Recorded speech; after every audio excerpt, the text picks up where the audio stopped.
Good in that. Okay. I think that'll do. That'll do, pig. That'll do. Okay. Stop. In the name of love. All right. So, girl, I'm a little high this time. But you know what? I think I'm all right. I feel like when I got my little notes, then I'll be okay. All right.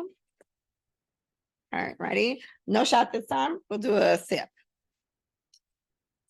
Yes. Yeah, not gonna sip like it's the thing. Okay. That's so good. So fresh. So good. We're old ladies. Fresh grapefruit juice. Fresh. I'm trying because I need to see. You know what? Oh, y'all. Right. You heard that, bitch. It be Your heart skipped a beat because you know you quick to feel some shit. Me. Like, oh. Bitch. Everything about me. My son feel shit, I just be like, ain't nothing you can say about it. I don't even care. And you shouldn't. I don't even care. You should not. Okay. Hello. All right. It's me. All right. Ready? Steady. Yeah. Ready? Okay. Okay.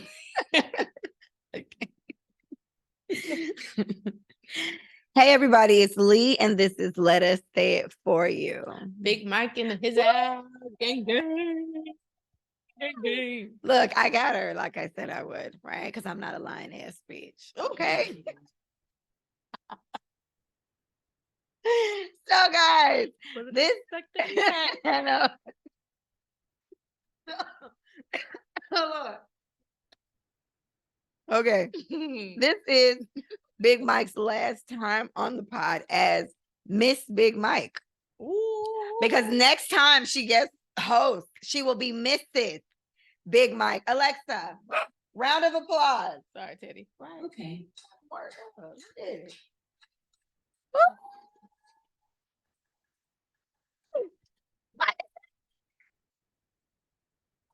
So fucking excited, guys. So excited. Okay, so it's a week out. How you feel? Damn. Where are you mentally? What's going on? Shit. Right. I'm actually I'm starting to get really excited. I think the process of the actual ceremony, putting it on, the wedding, where it's gonna be, paying for the venue, all that shit. Honestly, that's not exciting. The finished product is the part that you anticipate literally days before it happens. Like, it's not like a continuous excitement. It's like a dread, low key, not go front. Yeah. It's been a little dread because you want it to go the right way. And then you're looking at the cost of things. And then I was telling Leah, just in general, when it comes to like our kids, what we don't want them to have to save for or go through, right?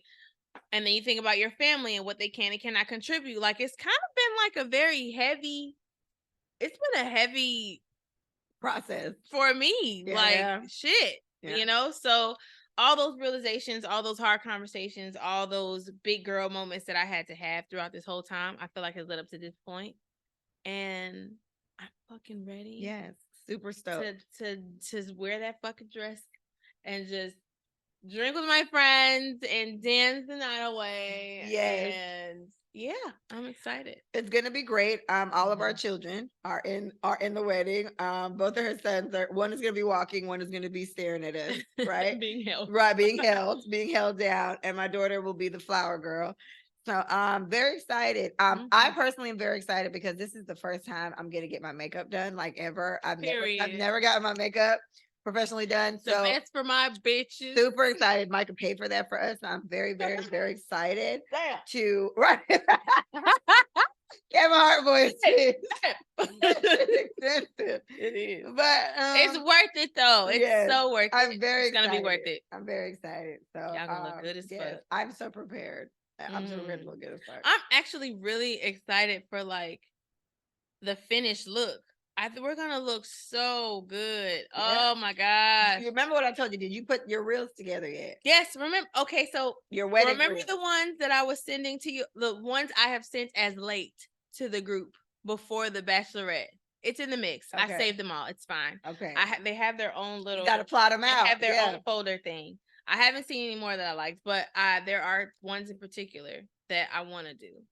I gotta find more singular bride. There was one I found. It was a long time It's more ago. bride. Yeah, there was a bridesmaid trying one to I find found and I thought was really good. Oh, like we were like the three. I mean, we were the four whatevers, and now we're the three whatevers because you got married. Some shit like that. It was me, Erica Page, and you. I gotta find it. All right.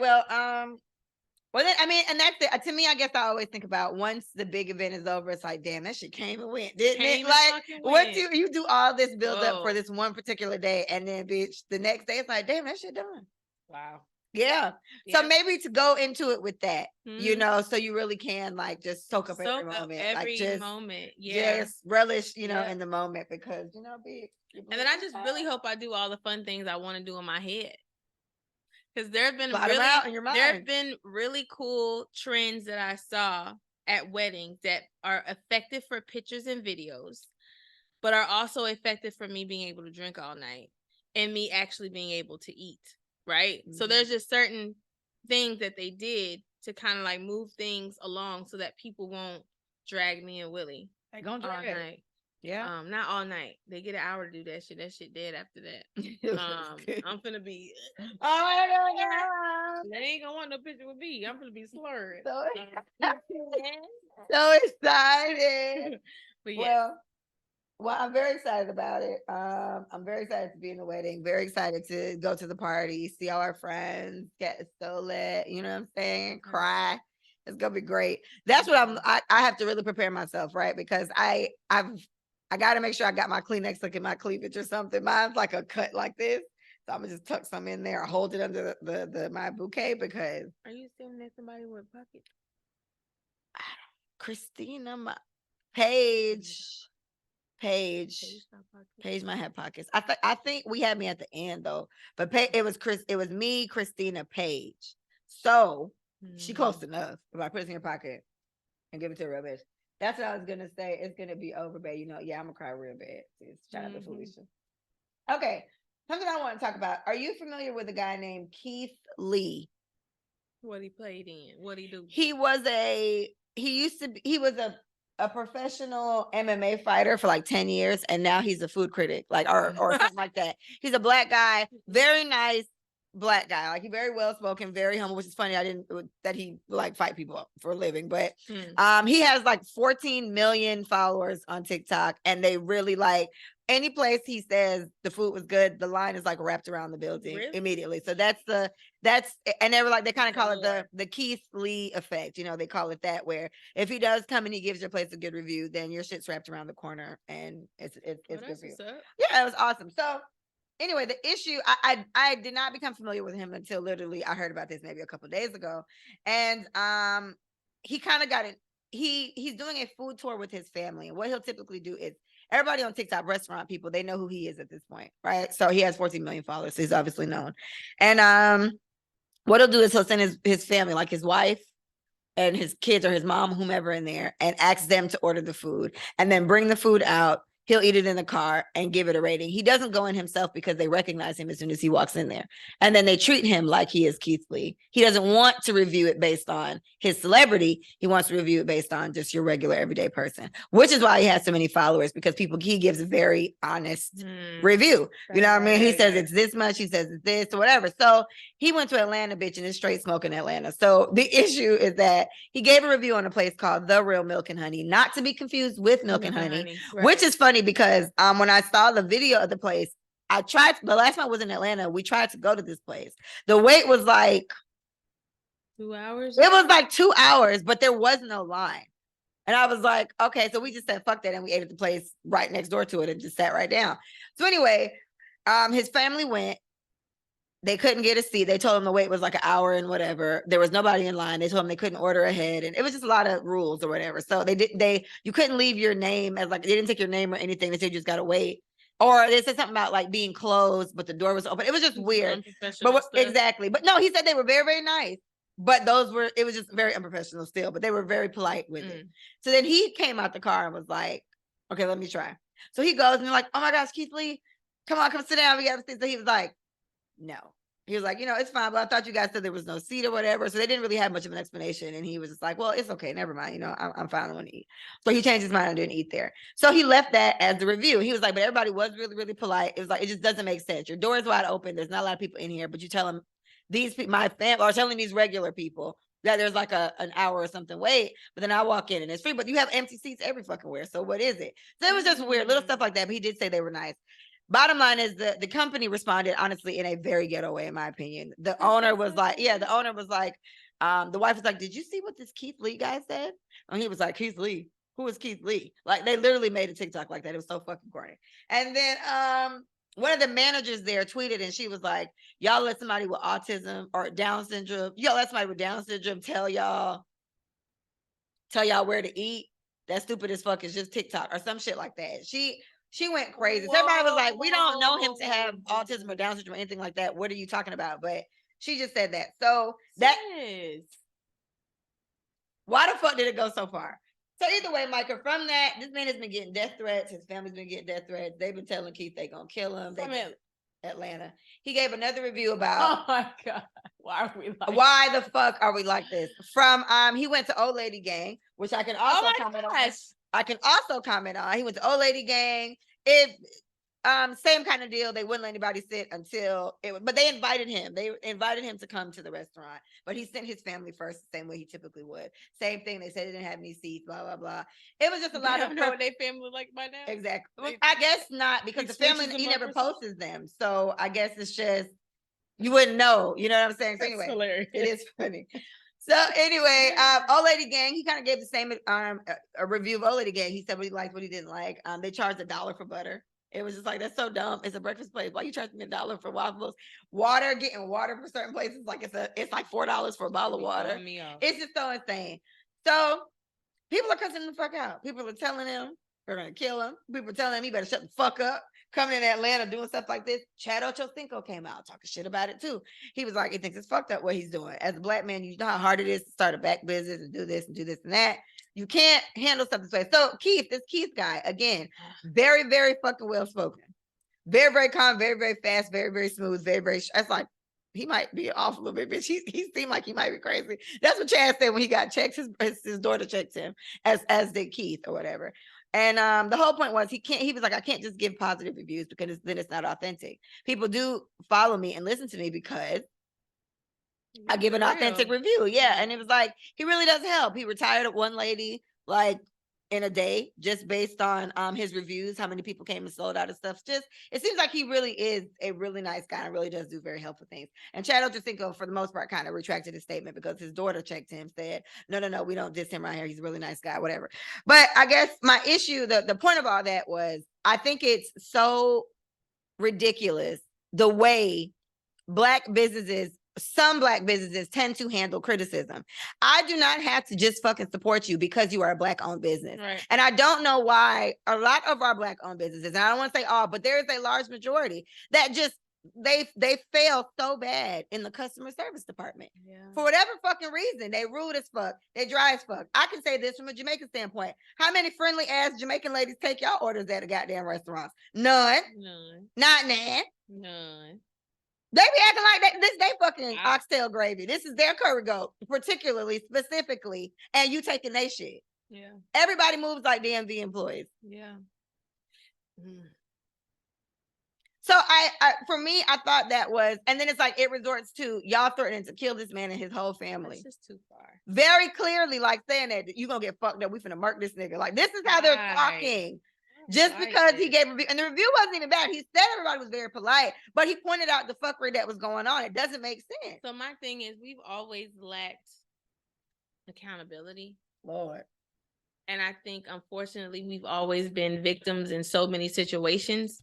We continue that victimization. And with being a victim, you don't take responsibility for your part. It's always someone else's fault. It's always what they did to me. It's always what you're doing to my company, instead of actually saying, you know what we should have said is, we're short staffed and we can only service these people who are here now because X, Y, and Z called out. Like, if that's some real shit that's happening behind closed doors, being authentic and being vulnerable about that makes sense. But what do we want to do? We want to put our best foot forward. We want to make sure that everybody doesn't think we're fucking up. Like, we're always trying to prove something, but in proving that, we're fucking up. So if you are fucking short staffed, because everybody called the fuck out because everybody went out last night, if you don't have your sous chef and your chef, and you only have one fucking I don't know, egg fryer in the back, bitch, then say, we are short staffed. That is why we cannot seat you. We don't know if we're going to be able to service you in an adequate amount of time. So if you are okay to wait, please wait. Please do so. But we can only service the 5 people here, bitch. Yeah. Which then also says you cannot successfully run a business that way continuously. Correct. That means that some people are going to have to get paid a little less so that you can hire more. Yeah. Usually the CEO is the first to get that shit cut if they want. Sense. You know what I mean? Because they have the hugest chunk of the salary allocated for those funds. So Candy came out with a because it was kind of also like they didn't take pickup orders. Like you had to stay and eat there, but then the wait was whatever, or they weren't feeding people. So Candy did come out with explanations. On the weekends, those are their busiest days. They get a lot of people from out of town, so they can't service. They didn't want to she said it, we don't want to overwork our chefs back there to have to do takeout orders and do the orders in there. And because the quality of your food will fucking and suffer. She said if that's the case, then you guys will be waiting even longer than you already got to wait just on the strength of that. But what I will say is I went to Old Lady Gang with Bree. Terrible. The food was terrible. I was like, I don't get it. Like, why? It must just be because it's candy. It's candy. Because the drinks good. Did you have a drink? No, we had breakfast and everything was just so. My homegirl Dominique is the bartender. So I wonder how her drinks are. Well, shout out to Dominique. Shout out to you, Dom. Shout out to Dominique. Poor food. Yeah. All right. I guess let's go to Pardi and Meg. What did you want to talk about? No, I was just talking about Meg in general. The new Cobra song she came out with. Okay, tell me how you feel about it. I didn't listen to it. And then I saw the video again today. I watched it when it first came out, and then I rewatched it because I had a new set of eyes. Okay. Meg has really been on this bad bitches have bad days, like that whole thing that she's actually, publicizing about women in the industry and beautiful women going through trauma, needing therapy, things like that. So I like the spin on it that she's putting on. I like the spin that she's putting on it because it doesn't seem so far-fetched to some people who feel like, oh, well, therapy ain't for me, or that's too far, blah, blah, blah. So she's seeming like she's trying to normalize not being okay. So in the song Cobra, she literally talks about missing her parents and feeling isolated and anxiety when she goes out and not wanting to be out anymore because of everything that happened. I don't remember when she went ghost for a very long time. Yeah. Like, and then she came back like the baddest. Like, god damn, her body looked amazing.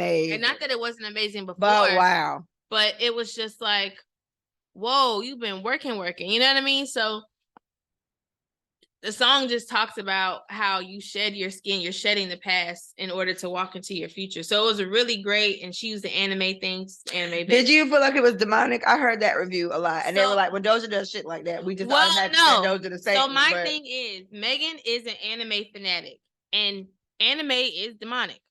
There's a lot of Demon Slayer and shit. That's what I'm supposed to be watching, Erica. Shout out to Wholeness. Yeah. She told me I need to watch Demon Slayer. But no. She literally has a clip of an anime show that she watches. It's the same as her video. So she literally just made the fucking anime her video. And it's her coming out of the snake's mouth, but that's shedding the skin, but it's exactly what the fucking anime character did. And she was an anime character for fucking Halloween. So like she's legitimately in that world. She's always fucking shouting out an anime character or a scene. So did I get demonic? No. Did I get scary Halloween thriller? Yes, because it was a snake. It wasn't anything. It wasn't a ghost. It wasn't a demon coming out of the snake's mouth. Like it was her being a snake shedding skin. So I didn't really get that whole demonic thing that we get from Doja.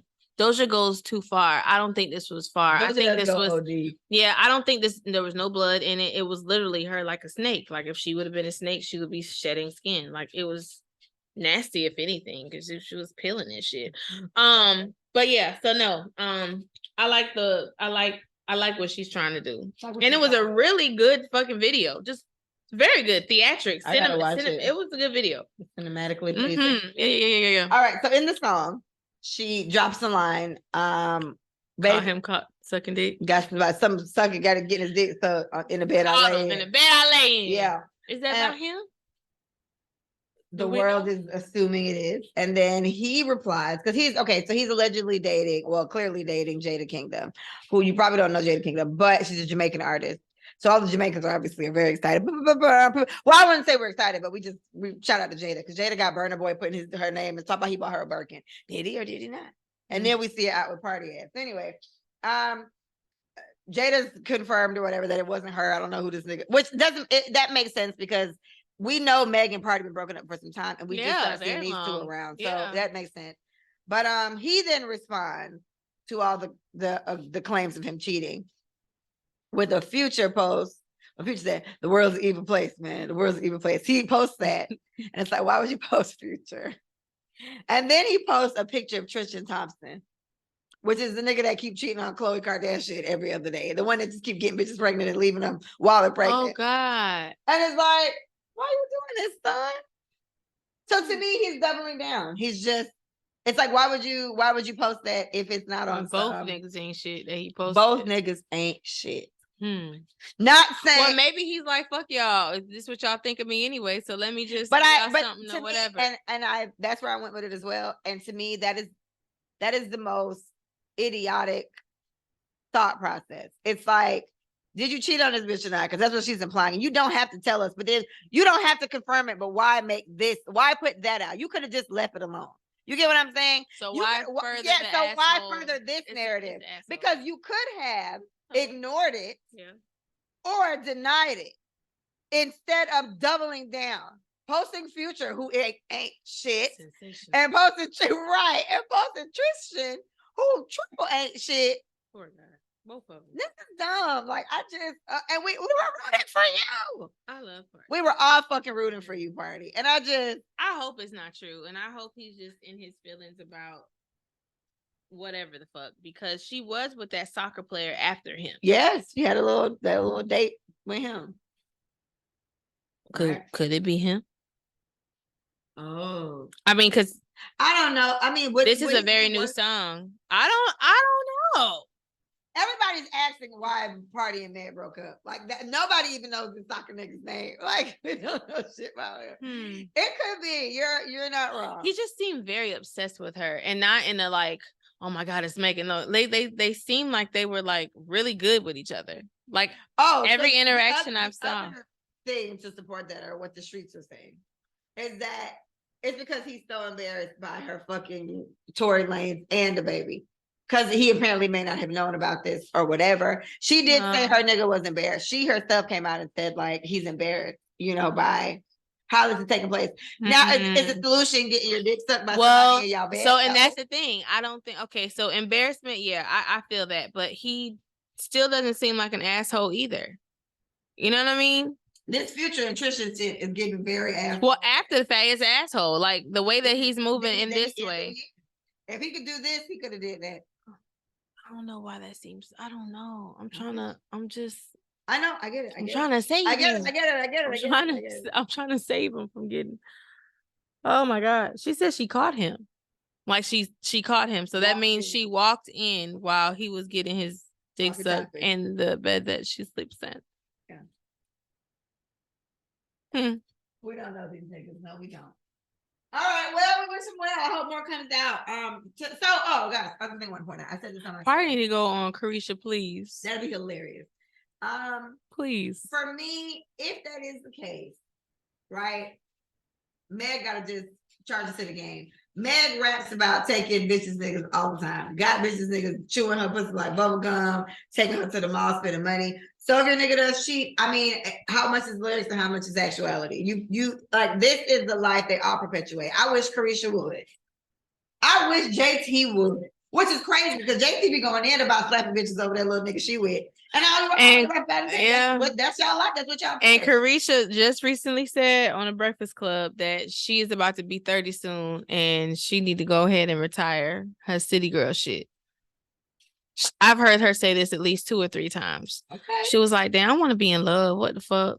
I want to be in love. I think I'm getting too old for this shit. She said that recently on a Breakfast Club. Well, I don't know. We'll see. I said, if that's the case, Meg got discharged to the game. So I mean, she doesn't seem too broken about it. I'm sure she is. I'm sure there's a lot going on. The first thing I thought was this bitch got shot. Yeah, just listen to all of Cobra.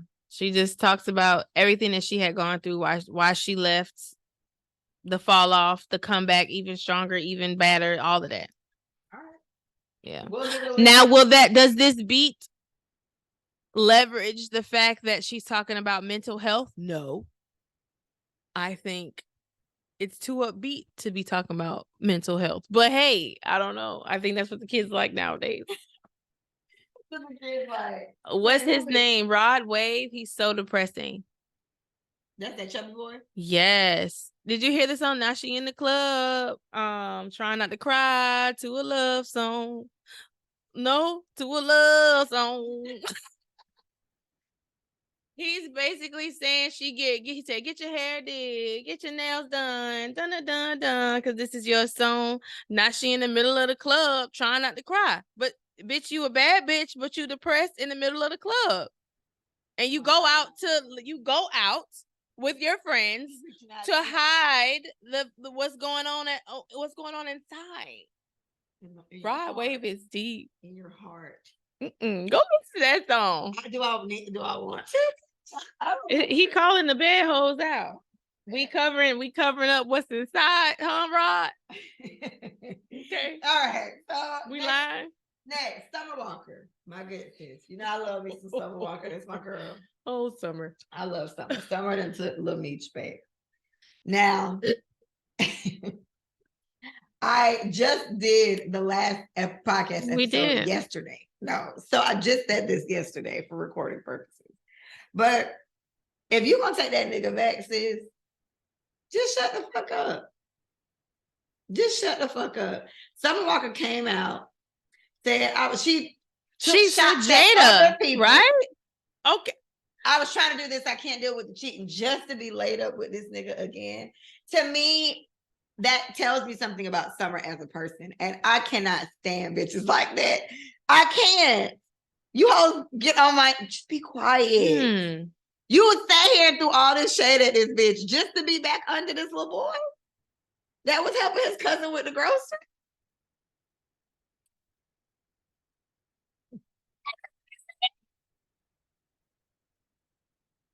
So she poked at Krishan. She did. Yep, made fun of Krishan and the whole baby situation, which Krishan didn't handle well, which I understand. I'm like I said, you can do whatever you want to do to somebody. You can't then make fun of them. I mean, you can't then. She was like, "You a goofy bitch." She was writing her DMs, asking her what she could do to help. She's been there of being a baby mama. Summer needs a cleansing. She really does. Like I like her. Summer, I love her music, whatever, but it's like Summer is messy. Yes, she's so like self-deprecate. Like she gets in her own way so much. She gives like I need to put what her birthday is. She gives September Virgo vibes. I don't think she's that. I think she's Alexa. Maybe Aquarius. When is Summer Walker's birthday? Summer Walker's birthday is on April 11th. My mama's birthday. She's a fucking Aries. Lord, they so dumb about nigga. That's the only thing bad I gotta say about Aries. Y'all are the biggest yum heads in the world. My mother is an Aries and I love her. I'd give my life for my mama. She's so yummy with the niggas. So yummy. And I'm thinking of several more. I know like 4 others. Yeah. Remember the one that was I know. Look, yummy. Yeah, look, you know what, Felicia? I know. You know what, yummy? Think about it. Every Aries I could think of. Yum, yum, yum, yum, yum, yum, yum. White, yellow, cassava, dasheen, all of them. It's just, I don't know what it is. And they're always successful. They're impressive in their field. I mean, wonderful women on paper. and then just throw a nigga they love in the mix, dump it in a bucket of shrimp. So I definitely understand this summer situation. We could just end the conversation at this point. She gonna keep doing it. I just hope she don't get pregnant, but she definitely came out and cussed us all the fuck out, talking about I'm ghetto. I got multiple baby daddies. Okay, Summer. Okay, do your thing, bitch. Do your thing, bitch. Oh, okay. Now I'm gonna do that one after this. Lori Harvey and Damison, whatever, is giving they broke up, bitch. Another one bites the dust. She living her best fucking life. She's moving. That girl is beautiful as fuck. She look good as fuck. She moved. She moving on, and I'm sure these niggas is like next just as well. They may hurt a little bit because breakups be like, God damn, you know what I mean? But for the most part, we just are watching her dating life. Like, this is what dating is. Yeah. Like, every time somebody come at Lori so crazy, it's like, this bitch is rich. Her fucking father is Steve Harvey. Well, her stepfather is Steve Harvey, right? So she's been in the limelight. Who else is she supposed to fucking date? Mm-hmm. Not no regular ass Joe with a 9 to 5. Like, that's not gonna happen. Unfortunately, all these niggas she dated was fine as fuck. Fine as fuck. And my like, if you do have the pick of the litter, why wouldn't you choose the finest one? God damn. So I remember they posted a video of Steve Harvey and Michael B. Jordan. Oh, he liked him. They saw each other. Yeah, like, and Steve was like, "Man, come here, boy." He grabbed him, gave him a hug. Liked him. It seemed like he liked him. Michael. I think Michael's a good guy. That's probably his favorite. Oh, he's his favorite. Damn. And then there's also a narrative that these are like, staged relationships. None of these that she's having are really real. What do you think? Do you think these could be all of these little? For what? Because they all.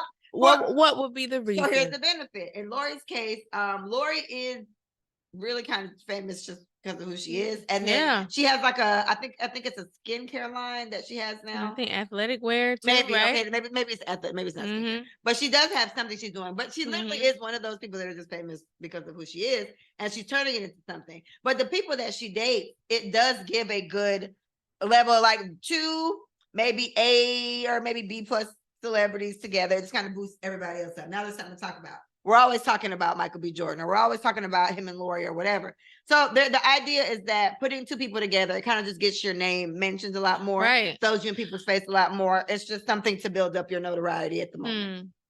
Right? Maybe. So that's the idea, right? And I mean, I guess it could work. It's not that Damison isn't famous, but I mean, this did help. Everybody don't know. I didn't watch the show. Snowfall was really fucking. I didn't watch this. It's really good. And I watched the first. Now let me tell you about Snowfall. I fuck with Snowfall to an extent. It was an episode in the first season. Yes, I did not watch anything in between. Is this the show with the rapey stuff? It had a rape scene in it. Yeah. Yeah, right. Yeah. So it was probably the second episode, y'all. Those who watch this shit, y'all know what episode it was in the first fucking season. After that, I did not watch Snowfall ever again until season 5. So Willie had to literally talk me through what happened in those 4 seasons because I wasn't with it. I can only take so much of that hood shit. It was depressing. But when that man took that other man booty, I said, "Oh no. No. For punishment, because he stole some money. So they chose the biggest nigga who just got out of jail to rape him." I said, I watched one episode and said, "Nope." Girl, it had to be the one I saw, bitch, because I'm like, oh no, this too much. Okay, this too much. It was violent because, like, how much different is it than P Valley and all the dick? Girl, rape is rape in P Valley. It was rape. So just imagine the biggest man. I'm like, all right, man. Oh wait, yeah, we gonna get Nate Dogg to handle your ass. Oh. And then he like, "Man, what you mean?" So then Nate Dogg come out of nowhere, not saying shit to nobody. Nigga don't speak, right? He ain't grunting, he ain't making a noise. He literally picks his man up. They go in the room, and you just hear the bed go, and him screaming, like bloody murder screaming. So I'm thinking he's torturing him. Scene cuts over. This man has been over on the bed. I said, "All right, cut this shit off." Because I'm trying to turn you down. Like, I don't want to hear this. I don't want to see or hear. I cut this shit off. Oh my God. But yeah, it just got really dark and like so much crack and all of the crackheads. Stuff like that is really heavy for me. I can only think so much crack. It fucked up the Black community, and this is like a show that just highlights what went wrong in that time period with us and what they did. Yeah, they dropped the guns off like on the corner, just boxes full of guns in the hood in the morning. Nobody don't know where the fuck the guns came from. The government used to do shit like that in these neighborhoods to kill to make them kill themselves. Like I can't. I honestly. Well, Snowfall was a really good show, but I couldn't watch 5 full seasons of it. That seems like so much for me. Dude. It's a lot. Snowfall was a lot. I'm not into like the drug movies, like or shows. You know what I mean? Like I can deal with crime, I guess, to an extent, but like them really like what you just described. That ain't for me. You know what I was watching, and it almost took me out a little bit too. The Little Meech, the shit Little Meech on the BMF. BMF. That's a good. It is good. Yes, it is good. It's right. Deep. It gave me more power. Yes. Than like I can deal with power stuff. Power, BMF. Yeah, rape is a lot. Tommy, all out. Yeah. It's like how many times we gonna show this crack epidemic, girl? No, but I mean, they did a really good. The storyline was A1. So if nobody understood, I bet they get it now. Okay. That was a really fucking good show to highlight that, but too much grandpa. Well, we wish young Damson. And he's hot on the block. He's so cute. We wish him the best. Yeah. I can't wait to see what Lori does next. I'm shaking thing. I can't wait to see what Lori does next. Who is a fine ass eligible bachelor? What if she switches over, gets a white? You think she ready to switch? It has to be Thor. And he's married, is he not? Yeah. So it's a fine white man. Captain America, he's also married. He's married too. Denise is no longer with Aquaman, correct? Oh yes, Aquaman is single. He's hot. He's hot. Old. But he's hot. He has this dirty thing to him that I love the dirty. I don't like that dirty shit. It's like he a little unkept. I love that. He's like a white man. I love that because he looks less pervy. Sometimes I like it. Sometimes I don't. Okay, that's all I'm gonna say. But what I did see him do one time, and I was like, "You're so hot." He just did the axe throwing thing. He just picked up an axe, threw the shit straight, hit it directly, and he did it like 4 times. Like, so the point is, you do shit like this, like on a regular. I like that. I love a handyman. I like a man that can build some shit. You could a very intense face. Yeah, like what's nationality? What is he? I don't know. Oh, Samoa. So maybe he tans well. Yeah. I mean, I can look a little dirty. Okay, this is supposed to go with the other topic. We're not throwing it in there. Just okay. Does celebrities that make music, so musicians, the more we know about them, does it affect you want to listen to their music? Yes. Like a rough example is obviously R. Kelly, right? I don't play nothing R. Kelly lays in my house. He's just such a fucking weirdo. But then it's like even lighter ones like Nicki Minaj, right? Nicki Minaj, I like Nicki Minaj. I can't not. It's like Nicki is who Nicki is, right? She is the queen. I'll give her that. But her as a person is such an annoying fucking person. Like she's such a grumpy bitch. Like, you know, it's like Nicki. Why are you too? It's a choice. She's choosing to be like that. And that's the sick part. Like old island lady. Like she's not an old lady. She's giving older island lady. Just negative and mad for every fucking thing. And you're talking about ignore the personal shit. Eesh. For me, it's certain people I can't. No, but it's not even that. I don't go looking for this. You got to understand. Like I've always been a Nicki fan too, and it's like just as a Nicki fan, I'm not a Barb. It's kind of like how I feel about Beyonce. You can't deny who Beyonce is. I'm a Beyonce fan, but I'm not a Beehive. Like I'm not in a Beehive. You know what I'm saying? Like I'm more more whatever the fuck Miguel is. Like I like him. I think I fan out for him more than I'd even fan out for either one of them. So it's kind of like she knowing that the way you move, it's just like. Oh, I'm never eager to go listen to her shit. Like I hear Nicki's music when it like follows me. You know, certain songs you just can't fucking get away from. Yeah. That's how I end up finding it out. But like Pink Friday too, it's like, okay, I'm sure it's gonna be good, and I'm sure it's gonna be what it is. I wrote an example. Summer Walker, not as much because I love Summer Walker, but you clearly are just something's wrong with you, right? With the decisions that you choose to make. So this is gonna be another album, but we know it's gonna be lit. She kind of falls into the Keisha Cole kind of category where everybody likes Keisha Cole when she's sad, right? Everybody likes Keisha Cole when she's talking about sad shit.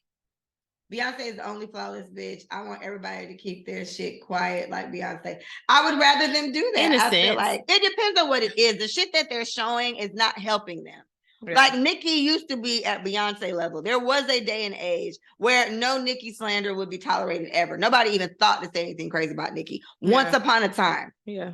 That is not the case. It's Nicki running her mouth for other people. Exactly. Nicki is a negative, mean ass bitch. I don't know why she moves like that. And she really has this mindset that everybody's supposed to just bow down to her. But it just turns me off for her. Anyway, Suki, for example, is somebody who the way she seems to be as a person, I don't want to know nothing about this bitch.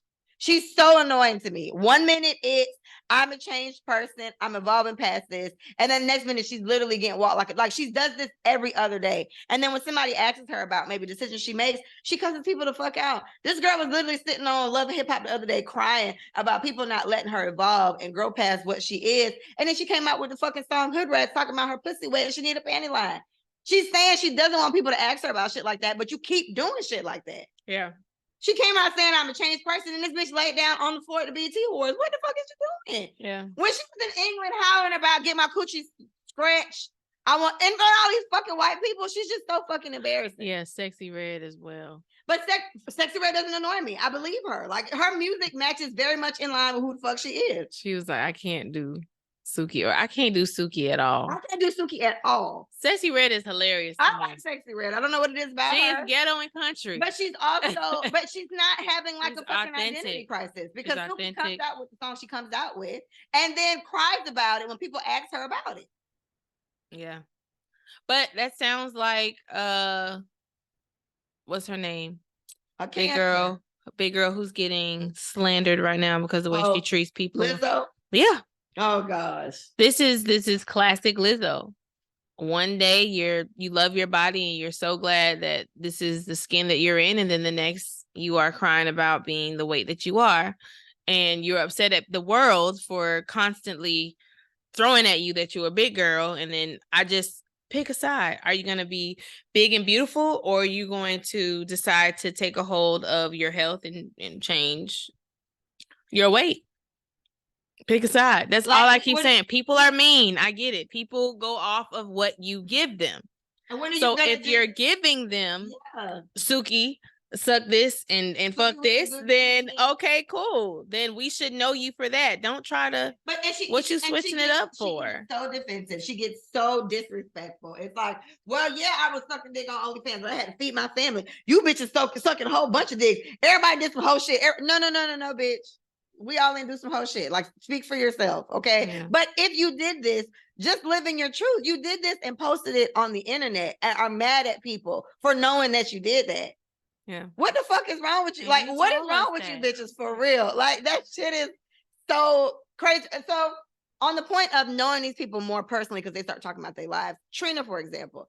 Trina came on that radio show, and I feel like I like Trina a little bit less as a person, just hearing Trina's views on shit. Trina ignorant. However, Trina's music still lines in line with Trina. Like, it doesn't make me feel any different way about her music. Trina's always been that way. Like, even the shit she says, she still stands on it. I'm the baddest bitch. I said what I said. So there's not really much arguing with somebody who I said what I said, bitch. I'm like, okay, well, you know. Yeah, but I can't do R. Kelly. Me neither. But he also does not stand on it. He thinks we're crazy because he just likes younger women. That's it. He thinks we're insane. Yeah. He thinks we tripping. The moment another sick person. And it could be the way that we feel about predators and rapists and little kids in general, because I know some people can ignore that and just continue to listen. Well, a lot of people do. And I think Dame Dash, is that his name? He was with Aaliyah before when she died. Mm-hmm. I just saw a YouTube of him talking about it, and he's been the only one in Hollywood that actually called R. Kelly out. He called Jay-Z out for not having his back because he told him what Aaliyah told him. And Jay-Z basically did an album with him after that. Yeah. And then he actually went on tour with him after that. And then he went solo after that. So like Jay-Z never made a comment. He was like, yeah, I don't know nothing about that. I wasn't there, blah, blah, blah. But he was like, we have to stop doing that to these women. We have to hold people accountable no matter who they are. Right. So because he does that to little kids, all I hear is I can't even listen to his because voice. you're thinking of the music. Because I wrote down. So Yeah. another example along those lines is just people whose personal life or whatever seems to be coming out. It's Neo. Neo, for example, makes nothing but love songs. Neo is the worst nigga in the world. Leo, if I'm not mistaken, is an October Libra. Alexa, when is Neo's birthday? Neil Young's birthday is on November 12th. Who the fuck is Neil Young? Who is Neil Young? Neo. I'm gonna ask his phone. When is Neo's birthday? Niall Horan was born. Who the fuck is Niall? He gives bitch. He's a fucking October Libra. They're the worst. They worse than Cancer, Stasha. If Neo's a Scorpio, it makes sense. He's a Libra. He almost made Scorpio. Almost. He's a Libra. He's an October Libra. And I told y'all they are real life supervillains. October 18th. The 20th or the 19th starts Scorpio. It's like right there. It's like 20. He almost look. He the worst. And so he makes a whole bunch of love songs. And it's like, but Neo is a phenomenal. His pen is no joke.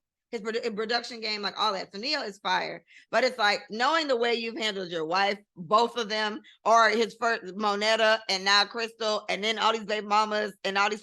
It's like, ew. What are you doing? It does. We have to stop. Like, or I guess artists need to get that. It isn't always that easy to detach them. And if that's the case, you need to keep your personal life private. I think that'll suit you better. You cannot be publicly disrespecting your wife, having children out this, and singing songs about love and happiness. Like some people feel like that's hypocritical, and some people don't like that. So it depends on what kind of comes from it. Trey Songz. Well, maybe he's trying to sing about what he wishes he could have. Trey Songz. The amount of rape allegations and sexual assault allegations that have come out against this nigga are insane. Yeah. Right. And I've never really cared for Trey Songz. Like I've seen like scenes of him, like somebody come, like a girl, oh my gosh, hi. He's out. Just crazy. Pull their breast. Some girl, pull the titty out. When a girl, why are you doing weird shit like that? Some girl, when they found out he got some girl pregnant, somebody was like, oh my gosh, I can't believe you cheated on me. She asked him, how dare you cheat on me? That's all the girl said. And this is what every bitch does, right? Any celebrity, whatever. This nigga replied, fuck you, bitch. Like, he went the fuck off. I don't fucking know you and don't ask me shit. Like, he went crazy. Everybody was like, he's sick of it. She's a fan, you weird ass nigga. Like, and so it's funny because he has a song called She Loving It, and I love that song. But now listening back to the lyrics, like, it was just like, you said you don't want to be touched, so why you here? You said you don't want to be fucked, so why you here? Like, that's literally the lyrics of the song. I said, Trey. So listen. It's not aging well, bitch. So this is good because me and Willie was literally talking about this in the car. I said, rap is rape culture. And let me tell you why. J. Cole said, this is superstar dick, girl. How could you not taste it? I love that song. Excuse me. So I'm supposed to put your dick in my mouth because you're a superstar? How could you not? Got it. Heard you. Another one, Ludacris. Huh? What Ludacris said in his fucking song? How you ain't gonna fuck, bitch? I'm me. Rick Ross went straight to rape with it. He said, drop the bottle in her drink. She ain't even know it. I just feel like, right? Where we at with it? Rape culture. Very rapey. Rap rape. Very rappy rapey. I don't understand, y'all. The amount of women who would just throw themselves at you. Bitch. Trey is a weak for the pussy ass nigga. Yeah. Now, unrelated, but did y'all see his dick? It was nice. It was the only Trey Songz album that I liked is nice, I Am Ready. Is that where killed, oh, yes. oh, I killed. Neighbors Know My Name. Does he do it? Does he do it? That whole album had me in a fucking chokehold at fam. Hey, and guess who name I got over here? Mystical. Oh yeah. Mystical went to jail for rape though. On charges again for another fucking. How did he get out? He served his time and came out. And no. he's still strong arming bitches. Mystical is also one of them other ones. And it's like, look back in the He's song. mentally ill. I don't need all that. Right. I don't need all that. Like, wow. See? Rapey. So all I'm saying is, like, I mean, I don't know. It's okay. Trey Songz. I'm not Trey Songz. Tory Lanez. He's such an ignorant little nigga. But Tory Lanez music, his shit slaps so hard. I love Chink Tape 5 is the only Tory Lanez album or whatever that I know, but I know every single song on there. And I love it. He's so talented. I wish he was not such a Napoleon complex ass nigga. I wish he wasn't so little and so angry. But Tory Lanez is like a menace to society. Like, people don't get why he locked up for 10 years.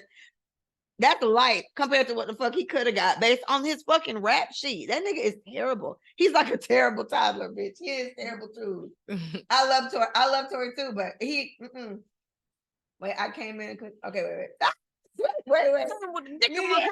Mystical, the biggest rapist. Okay, they are so blind to sexual assault. Like, sexual assault is normal behavior for them. Correct. Send it to me, Lee. Got you, E. I'm gonna send you to D. He went to jail a few times. God. He went to jail a few times. I came in with my dick in my hand. That's it. Come on. Don't make me put my foot in your ass. Be cool. Who he talking to? That bitch. That's fucked up. It's big. Don't worry about how I'm living. Okay. Quit your crying, heifer. I won't. I'm done. Quit your crying, heifer. And I am done. I am done. I'm not crying no more. All right, I'm gonna do this one more thing, and then you can do your top 8 recap. All right, this TV show, I'm gonna throw this personality out here. So I'm watching this TV show. All right, I'm almost done with my last episode. And the gist of it is, it's just a personality trait. I guess this is more of a statement. Mike, chime in if she can. This storyline is, guy's mom left him, abandoned him when he was like 12. He called her mom. I love you. Don't do this. She was like, you don't need me, son. You're better off without me. Click. He don't see her for like 30 years. Now he grown. He's actually a criminal, but whatever. And she comes back up, needs the help. He had a kid in between that. He has been in and out of his kid's life, his kid's whole life. Honestly, just kind of repeating the cycle. And then his mom comes around and he drops everything just to kind of like run behind his mom. Just, oh my gosh, mommy. And I'm picturing just the cycle of whoever wrote this, whoever pictured this. I was so annoyed by it until I thought about real life scenarios where people have parents that aren't around. And then they repeat the cycle by being the same absent ass parent to their children. And then they search and plead for acceptance in some way, shape, or form from this shitty parent. And it's like they just don't get it. So that annoyed me so much with him, because I was like, damn, he don't even see it. He don't even get it. Now they turned it around in the show and it made more sense. But I just do know real life reality situations like that. And I feel like that's so crazy. It kind of falls into the narrative, hurt people, because you just kind of let the cycle go on. Your mom wasn't there for you, and then you're never there for your son. And it's like that part doesn't click. You're still as absent as she was for you. And you just don't But get that's that. the unhealed trauma, right? So like, Sure. if I'm not recognizing what's happening with me because I'm still operating in pain, I'm not moving on. I'm in pain. I can't see what's in front of me, but it's Stockholm syndrome. Lord. Like none other. Stockholm syndrome. Like, it doesn't matter what we do to kids, they love us. Yeah, and it doesn't matter. Pets. Right? No, and dogs, not all pets. Yeah. And so cats be like, fuck you, I'm out. But no, like when I think about 30 us today, there is still a part of us that is upset with our parents for what they did to us when we was like 4 and 5 and 6 and 7 and 8. Like, that shit does not leave you. So if you don't address that this habit that I have, or this way that I am, is caused by that shit that happened to me, then you'll never get through it. And then you'll always be repeating it, right? Or you'll want to not be like them so bad you become them. Oh, Lord. Right? Y'all. So you got to let go and forgive. A little bit. Yeah, you got to let go and forgive a little bit. Recognize it. Understand that, okay, this is how they were. I don't want to be like that. How do I intentionally move in a way that I don't? Right? Because I'm battling that shit too. Like, Every time I go out of town, I feel guilty as fuck. And my kid's not even old enough to know where the fuck I'm at. And if Just we to being be real. honest, the older one don't give a fuck all the way. The young one, he Kai, talks. I got home. baby don't I got care. back from Vegas. Kai did not look at me all night.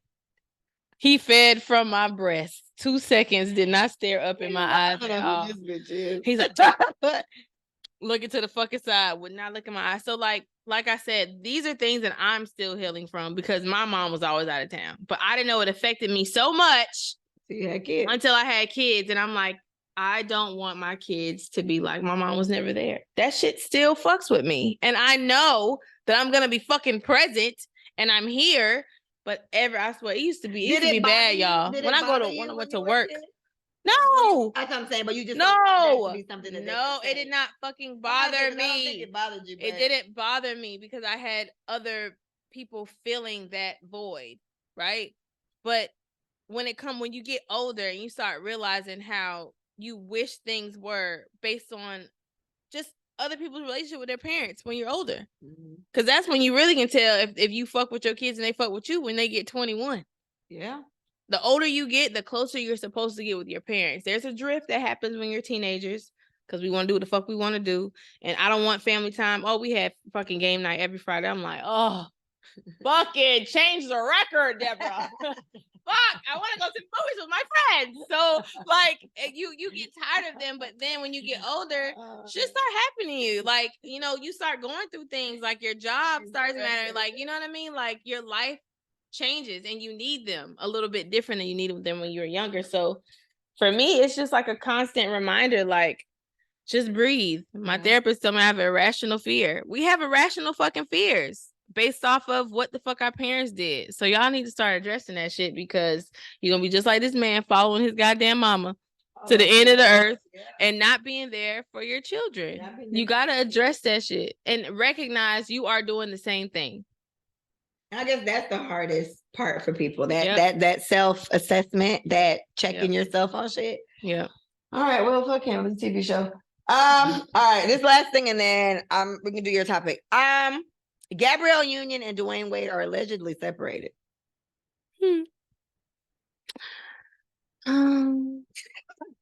I love Gabby. It sucks. What? And then apparently he cheated again, right? I don't. Allegedly, they said he cheated again. No, this is ending, guys. Sorry. Let's do that. So I don't know if that's the case. I don't know if he did actually cheat or whatever. But two things I got today. So I saw. I've been seeing that idea that they've been separated. So I decided to save it for when you were on here. Mm-hmm. But I just watched something today, and it was like. It talked about her memoirs. Did you read it? Did you read her memoirs? Mm-mm.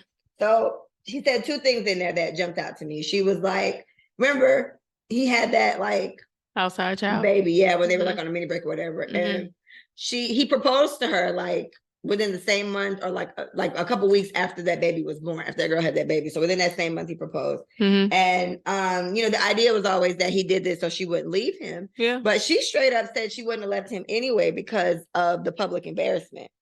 And she said that in her memoirs. And that to me is a very stupid fucking reason to stay with a nigga. She the type. It's image. Image rules people. It rules them. And I feel like already being embarrassed is one thing, right? We already know all y'all fucking business because it leaks, right? We know it's another fucking kid. We ain't never seen it. Ever. You know what I mean? To this day, I have never seen that child. And I'm pretty sure, and everybody thinks she's a monster in that way, but I'm pretty sure it is somewhere written down or signed off that we don't publicize what you did. They don't get to share that limelight. They don't get that recognition. But my thing is, it has to be why bother marrying him? Like for what? Like if you weren't tied to him yet, caveat was not a thing yet. Because his success, honestly, Dwayne Wade is that nigga. In China too. He's really big in China. Like really, really big in China. They have a day Wade Day, bitch, in China. I did not know that. It's a big deal. He's a big deal. Dwayne's a big deal. Okay. Like internationally. Yeah, and he's been that nigga in Miami for a long time. Correct. Dwayne, he's that nigga. So, and he's younger than her too. If we throw that out. No, he's not the cutest. How old? Wait. They're 10 years considerably younger. Is she like 7 or 8 years older than him? Maybe more, because he was 25 and she was like 34 or some shit like that when he first tried to talk to her.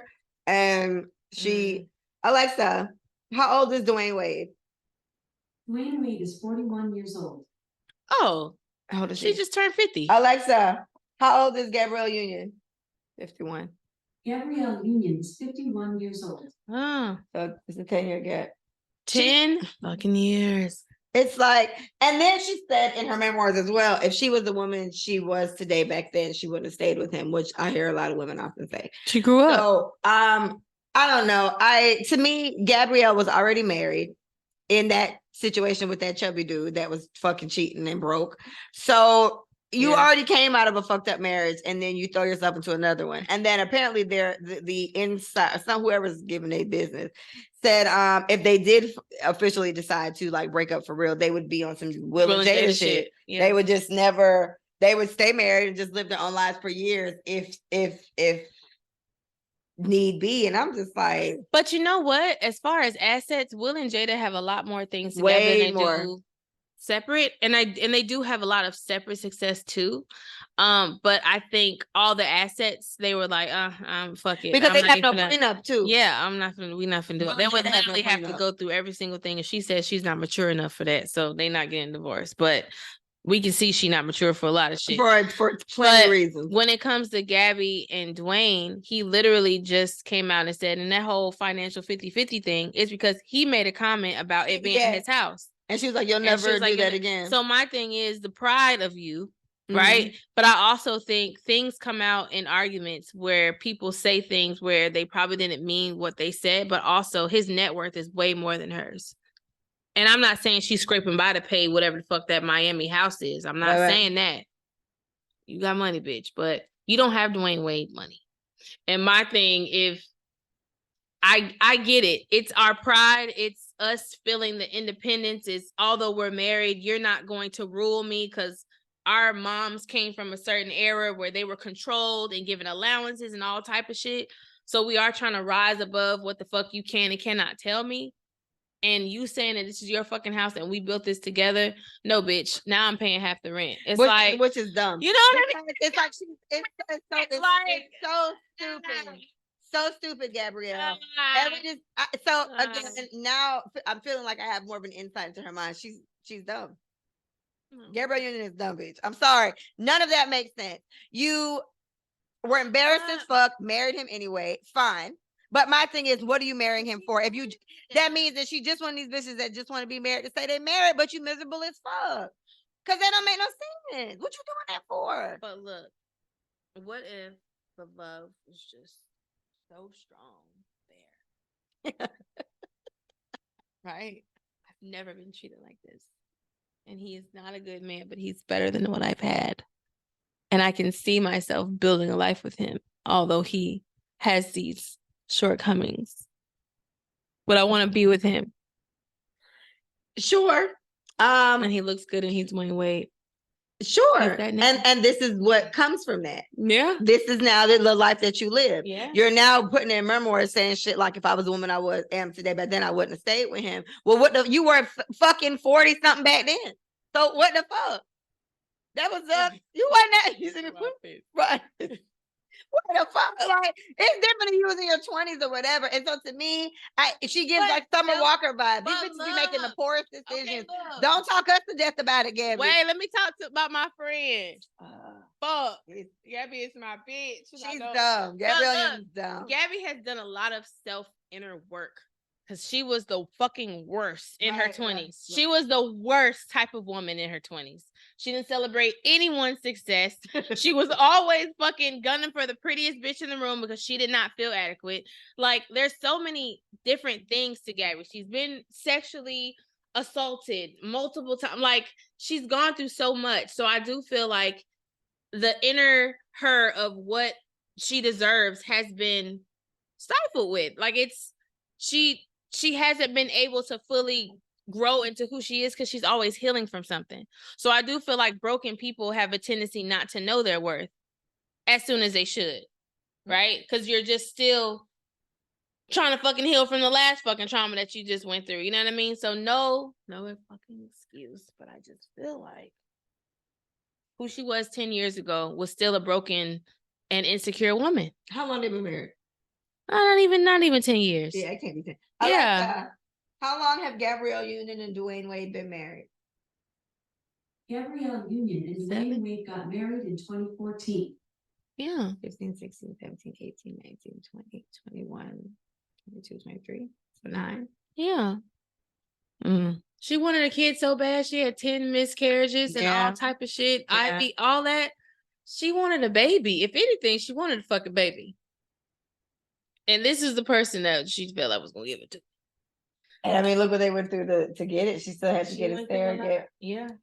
All right. Well, here's what I'll say on the subject. If they are separated, which is what it's implying, she's been posting a lot of shit about clarity and seeing things for what they are, and you know how we do.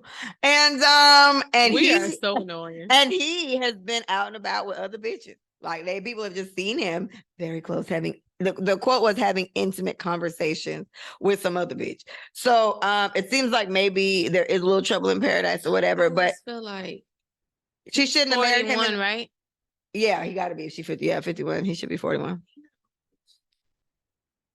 I mean, but what I talked about yesterday was Dwight Howard. Dwight Howard is also an older basketball player in his whatever, and he gay as a bright day, but he's also got like sexual charges on him. Like my thing was it common knowledge that Dwight Howard was bisexual? Or is this new? We've been thinking he's been gay for a while. He's been such a big, goofy ass, annoying ass. He's been like slapping dicks on camera. We caught it. That was a long time. Yeah, like it was a recording of a sideline. Like he was sitting on the court sideline, bitch. And the man, one of his teammates walked by and he fondled this motherfucker's balls. Like, yes, like it was like, like he's such a big goofy ass nigga. But you're gay, bro. Like, don't touch my balls. He's bisexual. Back then, it was definitely this man is fucking other men, and this was years ago. There are clips. Go Google it. His clips. I know they on YouTube back to back. Everything he does on the sidelines to his teammates was too fucking far. It's too far. You can slap a little ass. All right, good job. No, but you can slap and grab. Like, nigga, let go. Like, you're tripping. You're ODing. Let's go. Okay? Like, Dwight. What if they be reporting him in a coach? Dwight keep grabbing my dick. Sexual harassment. This motherfucker is tripping.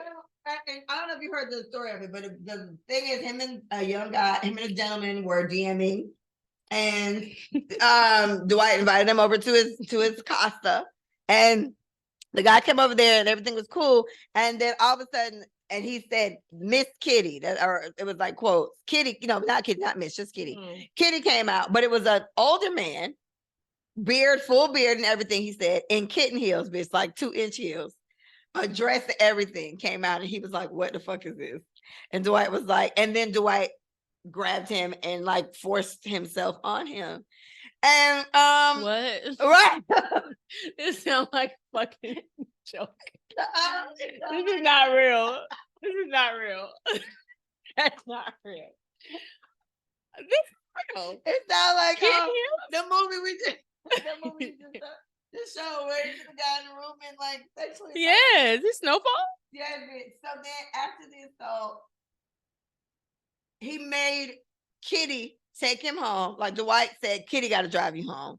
Kitty drove him home, and that was it. And then when the guy came out with this assault story, another guy came out years ago and said, I told y'all he raped me and nobody fucking listened. That's exactly what happened. Same scenario. And it was crazy. So then Dwight.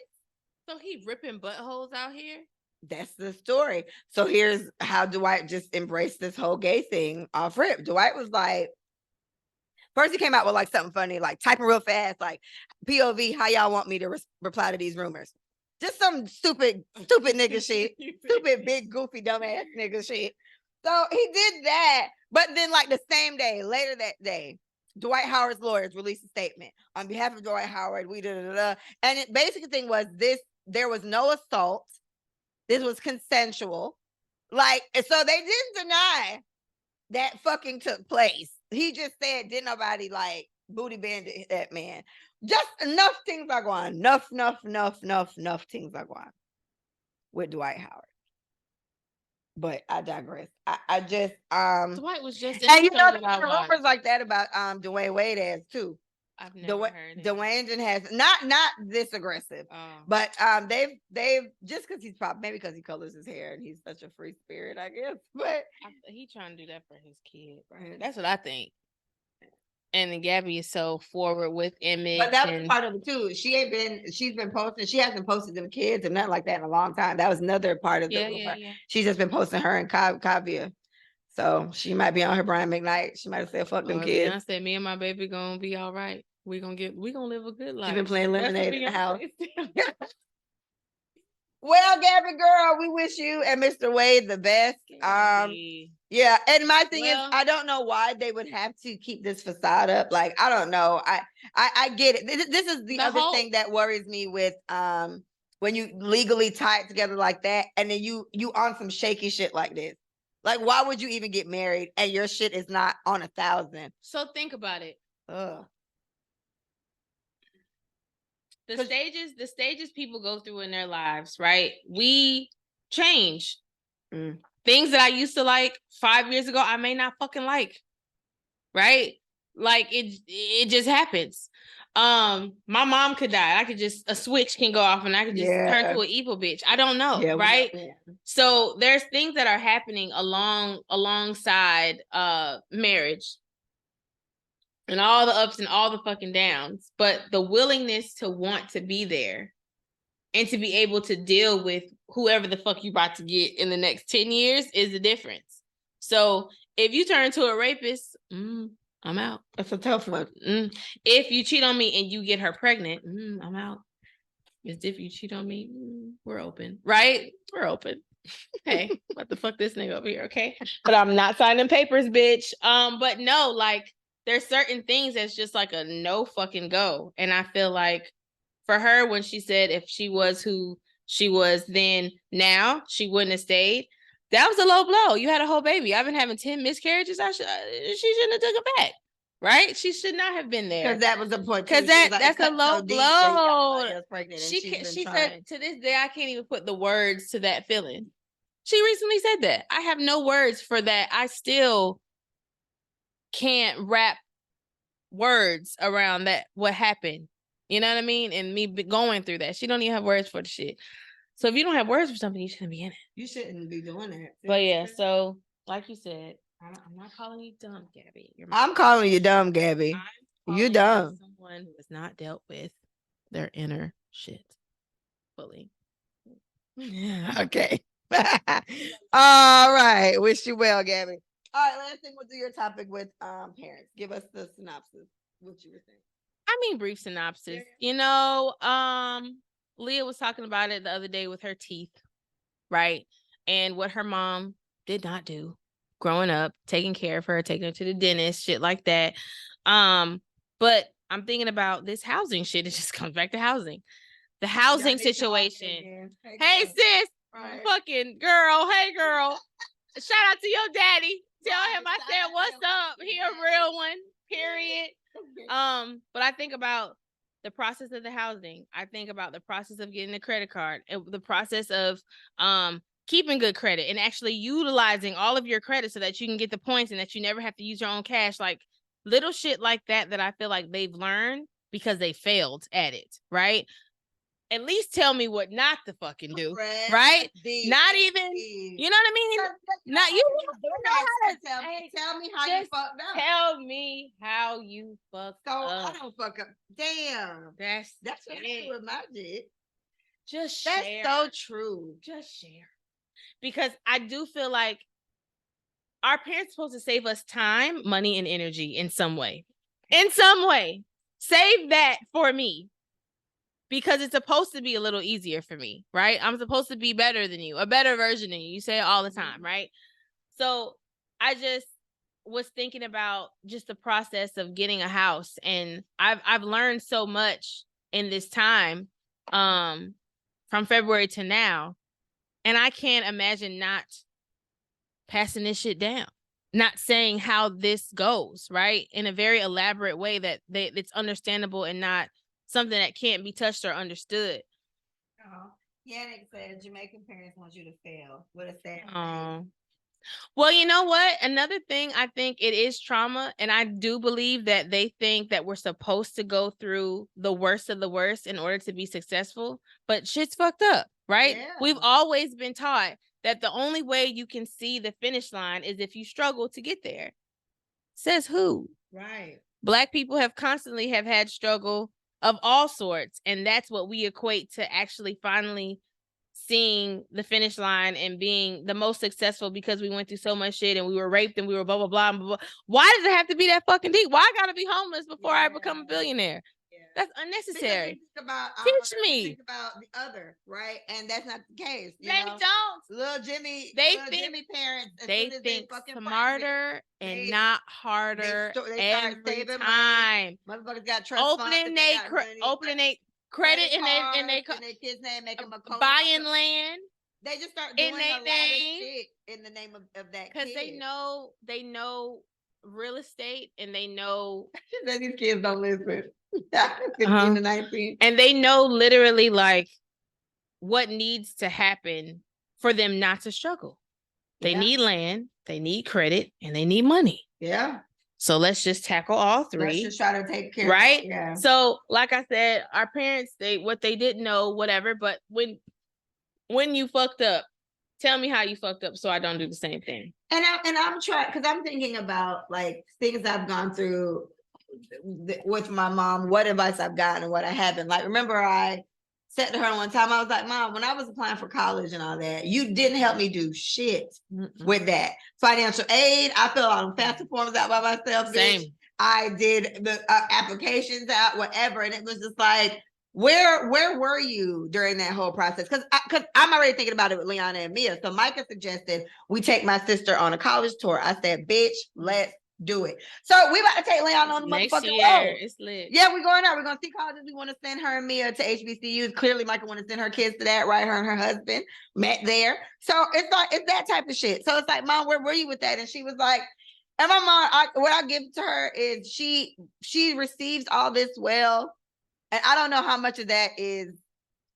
You can't really argue with my delivery of this. Like, it's not a lie. You know what I'm saying? And how much of it is, you know what, baby, you're right. Because my mama wasn't always the easiest person to do this shit with. But she does receive it well. And she was like, well, baby, you know, I don't, what the fuck can you say? I was like, because what can you say? I mean, I was in line at BC. Shout out to back then when it turned into BCC, like right before BC. Yeah. It was BCC. Like our senior year of high school. College, yeah, and then it turned into a college. Yeah. Literally the first year I went there. So right after my associates, like, yeah, my second year did it. So I just stayed for my bachelor's. And I'm in the lines with FAFSA, trying to figure out what the fuck I need, trying to make sure just everything. And I'm like, man, my mama wasn't here for none of this shit. Where were you at, bro? And something can be said about them not having that experience, them not definitely my mom not having it. But my thing is, you know, I want to go to college. How you think I'm gonna get there? Because I gotta fill out an application. In my mom's case, you got money to pay for exactly what you said. You went through this. Like my mom, came figured it out, and she had to do all this on her own. So I get it. So you just imagine that. So I imagine that, because me having to do this or me having done it on my own, I'm ready to show my sister what to do. I'm ready to show my daughter what to do. Whereas my mom, having done it on her own, I don't know. Like, and I don't know if she just, for me, I feel like with everybody, not just my mom, with my mom, with like my exes, maybe even some friends, maybe with families that, oh, well, she got it. Like, it's Leah. Or, it's Micah, whatever, kind of like your strong friend thing, but in a different form. So my mom's case, it's like, it's like, but Micah got it. It's Micah. I don't. But it's like, but I'm a child. My nigga, like, but help me, nigga. But I don't. But I don't. And I don't have it. but then we I do. can figure it But out. we do though. But do I want to figure it out? Because we do end up figuring it the fuck out. Do I want to do it by myself? No, maybe not. No, I probably don't. It's exhausting being the first in my family to go to college. I can't even imagine. Gotta be exhausting. Shit. You should make a Don't small course. Yeah. A small course and just send it to all your cousins and your siblings.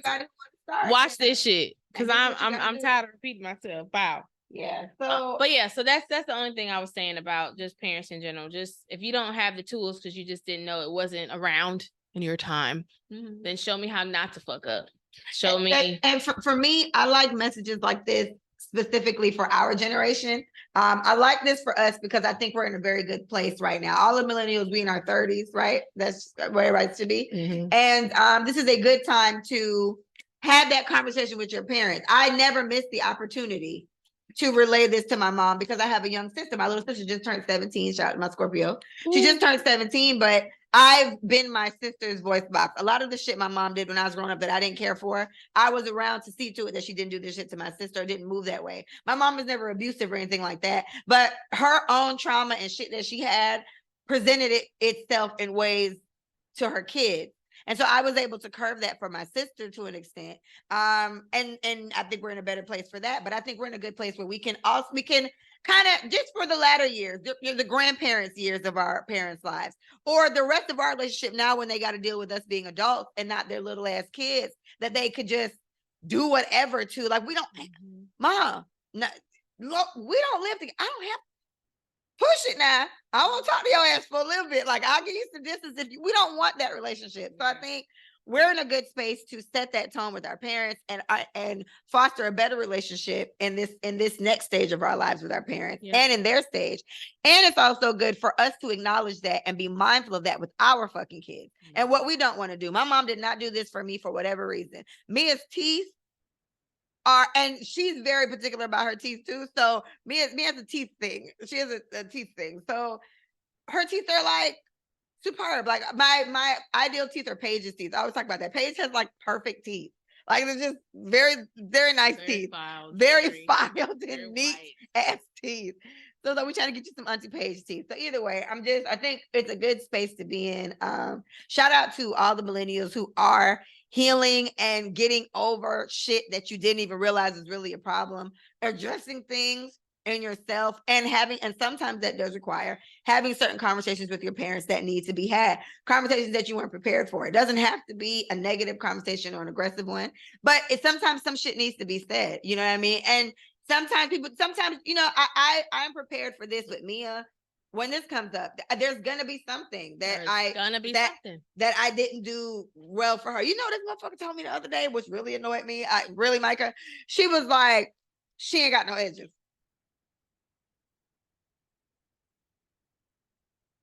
I said, what? She's like, well, you know, because you always cut my hair up tight. I said, Mia, you mean these? My daughter, I think what it is Mia's hair texture is not exactly like mine. I think that's what she means. And it's like, I don't know how to explain, I explained that she does have all her edges, but either way, it was just like, I go so hard for Mia's hair. This nice, long, thick ass, fully edged hair. But for her to tell me something like that, I knew it was out of her not understanding what was happening or whatever, but it was like, damn, that hurt. To hear your child tell you that you didn't do good at something you've been trying so fucking hard to maintain. My daughter here longer than mine. So I was like, damn, that is hard to hear, bitch. I hope you're ready for it. When she come to you and tell you did my something hair to back her. Girl.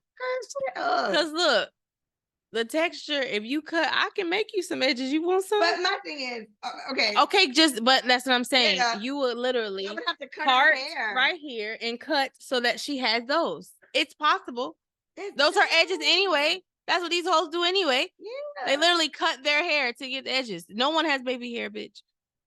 This is long as hell. If you let it, it will be right here. If you stretch that shit out. Not these, but I have other pieces that are too long. I agree. So I don't know, but just to hear that, especially with something that you know you actively have tried to whatever, I was like, damn, that is deep. gonna be something. It's gonna be something. I don't know what it is. I don't know It's what gonna it be is. something. All right, last thing I want to say real fast. Just throw it out there. What is it about people breaking up after they have kids? Our home, the girl that does the hair that we like so much, she's just one of many examples of people being together, so happy, so cute, so whatever. And then after they had a fucking baby. So what I think is, Post you are that. you That's it. the fuck get right now, sis. Honestly, what I think is women change after the baby. I'm not gonna lie. Women change after the baby. You don't have as much sex. And this is like immediately after that child. And this is why I feel like so many breakups happen like in the first 6 months of the baby's life. Yeah, but it literally, you just change. Everything is not about your nigga no more. It's not about what y'all are gonna do together. It's literally, I did not eat, I didn't drink water today. I gotta feed my baby. Did you get the formula? Or if you breastfeed, like I didn't drink enough water. My breast milk is like, it's just an obsession over this new baby. And there's no room for fucking. There's no room for this. So if I was struggling with you before and I was just like putting up with it, it really comes out when the baby comes, because I really don't fuck with you for real. Yeah. And I think the same thing happens when we're married for 17 years, but we've always had kids. So we just threw our lives into our children, and then our children leave the nest. And now you sit next to a bitch you don't like, or you don't know, because you chose to invest so much into your kids that you lacked the relationship investment. Same situation. So the baby coming should not destroy a strong relationship. If anything, it should make it stronger. So it kind of says that maybe there were some things going on that y'all was just, maybe just you know what I mean? Like, and he's just over your shit because you are a little different, right? You may be a little bit more demanding, or he may be less helpful than you thought he would be. Maybe he did not rise to the occasion of the expectation of what you thought he should have after the baby. Now you turned off because this nigga don't know how to pick him up. Shit, he's crying. You know, like little shit like that, you get annoyed. Like, thank God for Willie. I didn't have to do none of that shit. But I'm just thinking the expectation of what you think it's about to be like with this baby, and then it's the total opposite. I don't want to fucking be with you. I think that's what it is. Get the fuck out. But I need you here, because please hold him, because I got a pee-pee. I got a pee-pee. Take a shower. I just want to wash my hair. For the baby like this. I got pee-pee. But yeah, that's what I think it is. It's a change. They change. The expectation changes and the relationship changes because it has to. Yeah. I think I haven't been able to put my finger on it, but I think that's one of the best explanations I've heard thus far, best theories on why that's the case. Because I just know so many situations like that where this couple was so great and then she had this baby and then everything went left.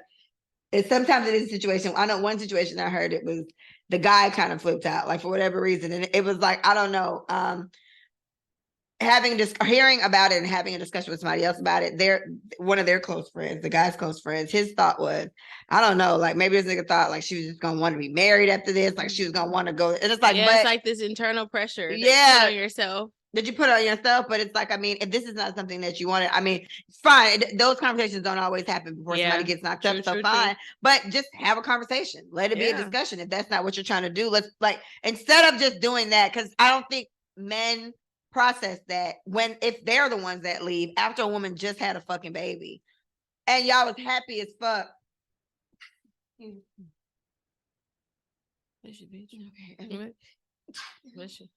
Thank you. After you just had a baby with somebody that you whatever, and then this nigga's just gone. Yeah. And you know you niggas can't stay out of bitch face. So you gone and in another bitch face. Up underneath some shit. While she's at home with the little version of you that she just made. Right. It that does a lot to a woman. And if you throw a little postpartum in it, then you bitch all fucked up. And then your baby's in danger. Because if her shit gets worst case, she's not there anymore. It's a whole other person there losing their fucking mind, taking care of your fucking offspring. And you out under the next bitch. So I don't know, but I hate to see it. I really do, because you would think that the baby coming would strengthen the relationship. But I guess that's another reason to make sure you have a strong foundation before you have kids. You know what I'm saying? Because now you're having a baby with your best friend, not just your nigga. And then have those check-ins. I feel like people be so scared to say real shit. You know what I mean? Like, like if the baby comes and I don't know, if you feel inadequate or you feel like you don't let me, oh, boom, for men. Oh, you don't let me change the baby's diaper enough. Like, you know what I mean? Or every time the baby cry, you always act so frantic, like, bitch, relax. Like, the baby is in the bassinet, wrap the fuck up, like, it's not falling. Like, you know what I mean? Like, have a real conversation about what's going on, because y'all both new to this shit if y'all new parents. Right. And although you may have kids outside of whatever, this is y'all new baby together. So it is new. Yeah. So I feel like say what needs to be said in certain situations. Like, I don't know, just you think it may turn her off or upset her, or you may think it may upset him. Listen, just fucking say it, because that may save y'all. Y'all communication is going to get so much stronger because now you're trying to raise this one thing together. So like that is your common ground. Yeah. So make the baby the common ground and figure out how to communicate effectively. Then everybody be all right. Fucking talk, bitch. My hope and my wish. All right, Micah. For old time's sake, give us something black. Anything black recently that you come up with a quick black message? Black ass. What's your shirt say? It say black mixed with shea butter, coconut oil, self-love, intelligence, raw beauty, power, pride, respect, and my ancestors' strength and spirit. Grit, hustle, but mainly black. Wow. There it goes. Shout out to Mercy said it best. She gave me this shirt actually. I asked her to do some customs for me getting married and she threw this in there. Thanks, girl.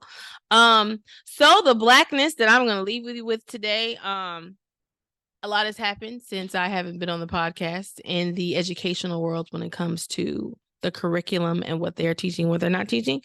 So the only thing that I would say, I feel like I saw this reel the other day from the 60s, bitch. So you know he had on glasses in the fucking suit, bitch. He was a teacher. He had a fro. He was greasy and I loved it.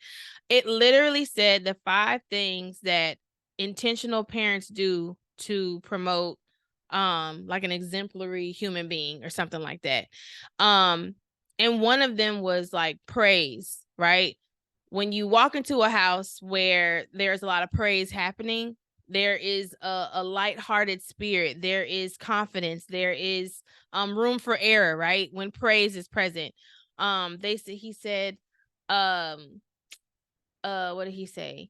Education. Boom. This is the main key. He said, parents who raise exemplary children believe that they are the child's number one teacher.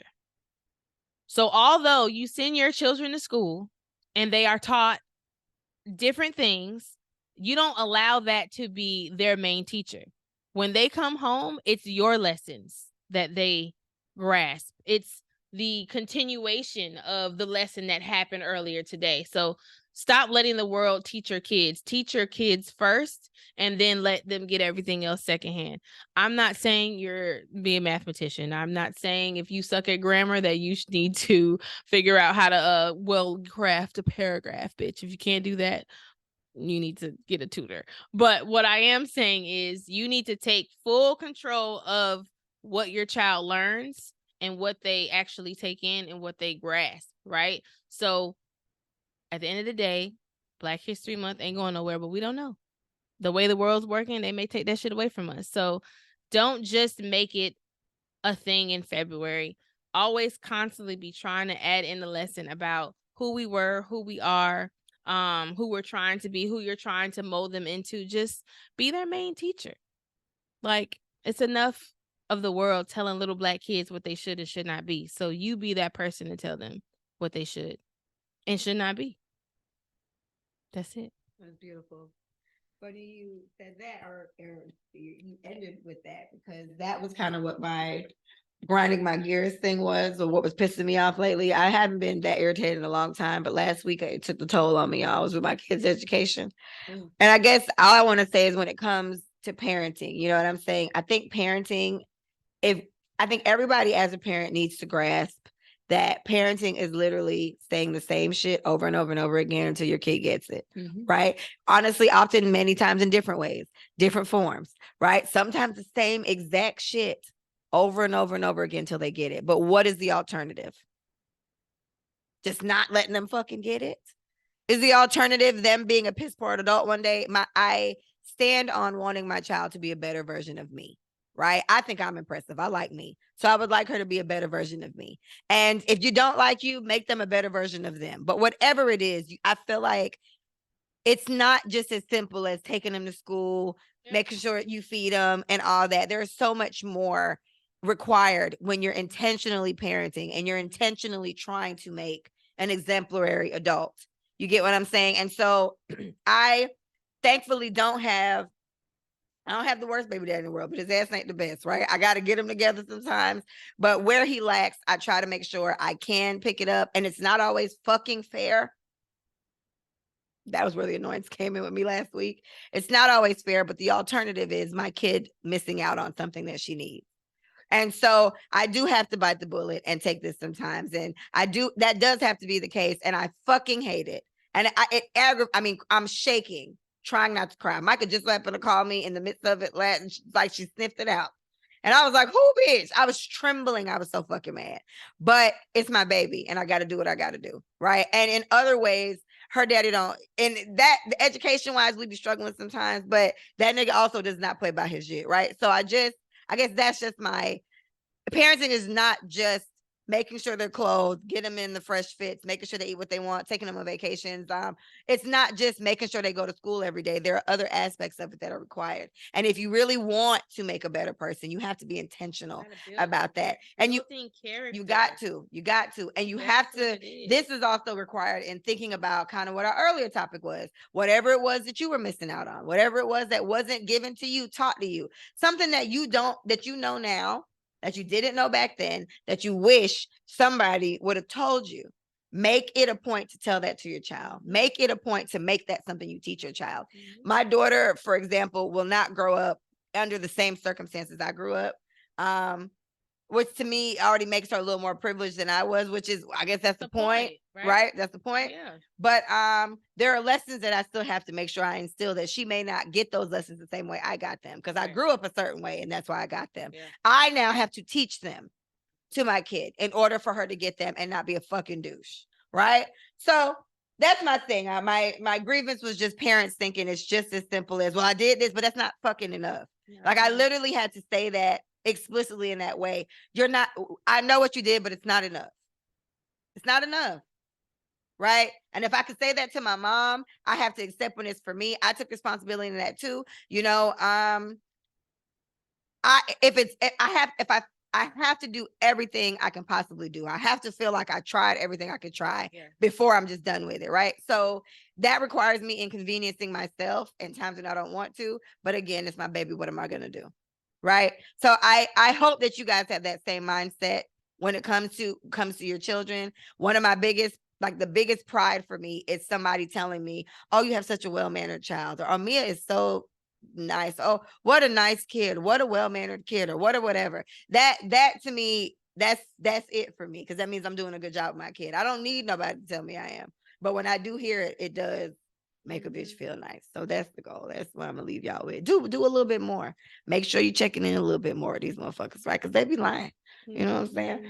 All right. Well, Big Mike, I appreciate you stepping away from your family, right, to come talk this shit with me and drink gin, because that's what we were drinking, gin and cranberry. I mean, grapefruit juice, bitch. Girl, am I drunk? I don't know. I don't know. No, girl. I don't know.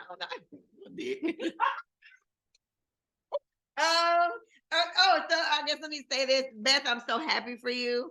I am so overjoyed. I'm so proud of you. I am so happy for your family and the wedding and your man. Shout out to Willie and all he does for us. Every time we go to weddings, me and Willie be fucked up. You know why? Because he always get two. He's like, what you want to eat? Whatever you getting, cool. And then when he go, he asks no more. He just bring me another one because that's my motherfucking dog. Me will be fucked up at these weddings. Michael looking at us like this. Fucked up in sleep too. Girl, we gotta watch Willie. Again, watch him at the wedding. Fucking back straight and all. That fucking last Jameson you had got you fucking sleep. Get up. Yeah, Now I gotta drive home. And then I'm in the back seat of both the kids. Right? Oh So my god. the older one was asleep, but the baby woke up like, what the fuck going on? So it was dark too. All you saw was his little eyes, and I'm putting his cat in my drunk yet. And he kept crying. I was like, so I bit my nails off for him, right? I'm like, So I bit him off so I can get my hand like under his back and like kind of like, sorry, here goes, shoo, shoo, shoo, shoo. And it kind of like he stopped crying after a while, but he did not go back to sleep. He was like, I don't know what the fuck going on. Just cluck. That's my baby. Right? Yeah, Amari was not that. Amari didn't give a fuck. He's like, man, I know what we doing. Right. Amari was out. Like it was out. So anyway, babe, I'm so happy for you and all your endeavors, girl. And it's just gonna keep getting better from here. So keep doing your fucking thing. We're gonna be so lit next week. I can't wait. Gang gang. It's gonna be Liddy in the city on several titties because she has a big wedding party. So I can't wait to see all of them next week. It's gonna be fun. It's gonna be a good time. It's gonna be a good time. All right, please visit us at letsayitforyou.com. Please follow us at Let Us Say It For You on IG, Let Us Say It For You on YouTube, Let Us Say It For You, just the you on Twitter.